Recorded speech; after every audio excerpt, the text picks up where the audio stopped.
మొత్తానికైతే క్లాస్ నుంచి సక్సెస్‌ఫుల్‌గా గెట్ ఔట్ అయిపోయా. ఎందుకయ్యాను అంటే వీడియో తీస్తూ ఆ ఫ్లాష్ ఆన్ అవ్వడం వల్ల ఫోన్‌కి దొరికిపోయా మ్యామ్‌కి. 'బహర్ జావ్' అని సింపుల్ అండ్ స్వీట్‌గా చెప్పారు. ఇంక నేను ఏం మాట్లాడకుండా వచ్చేసా. అసలు వీడియో ఎందుకు తీశానంటే రోజు ఆ క్లాస్‌కి 20-30 మెంబర్స్ మాత్రమే అటెండ్ అవుతారు. అలాంటిది ఇవాళ 100 మందొచ్చారు. అసలది చిన్న హాలు. చేపల మార్కెట్‌లా అయిపోయింది. గోల గోల ఉంది. నుంచోడానికి కూడా లేదసలు. ఇంకా మ్యామ్ కూడా లెక్చర్ ఆపేశారు. సో, కదా అంత సరదాగా ఉంది కదా అని నేను తీశాను. లెక్చర్ కూడా ఆపేశారు కదా అని చెప్పి. ఇంకా ఫ్లాష్ ఆన్ అవ్వడం వల్ల దొరికిపోయా. ఇంక బయటికొచ్చి కూర్చొని బిల్డింగ్‌లు, చెట్లు చూసుకుంటూ ఉన్నా. తర్వాత మ్యామ్‌కెళ్ళి చెప్పా. ఇట్లా మెమరీ కోసం అంతమందొచ్చారు. మీరు కూడా లెక్చర్ ఆపేశారని వీడియో తీశా అని చెప్పా. నవ్వేసింది.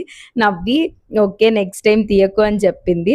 మంచావిడ కాబట్టే మళ్ళీ ధైర్యంగా ఎళ్లి చెప్పాను. ఎందుకు తీశాను అని చెప్పి సారీ జెప్పాను. ఇంక నేనైతే క్లాస్ నుంచొచ్చేసి లంచ్ ఫుల్‌గా ఎంజాయ్ చేశా.